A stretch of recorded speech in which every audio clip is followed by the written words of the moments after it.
going to show you how to connect or pair your Beats Fit Pro, the Kim Kardashian version, directly to any Samsung Galaxy phone. So the first thing is make sure that you have the Bluetooth turned on. So go to your Samsung Galaxy phone and go to Settings, go to Connections, and just make sure the Bluetooth here is toggled on. Okay, so make sure that's toggled on.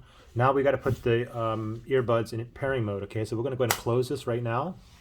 Just close it. And now we're going to go ahead and open it. As soon as you open it, it should be blinking white, which means it's going to be in pairing mode. Okay, so let's see here. Okay. Oh, wow, this one's not blinking here. Okay, probably because it's already connected to a different device. So let me just go ahead and factory reset this really fast. Okay, that little button over here, let me just press and hold this button for about 18 seconds or so until I see a red blinking light. So just be patient here.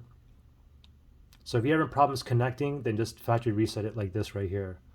So just wait. Where's that red light? It takes about 18. There, I just saw the red light. Now let it go.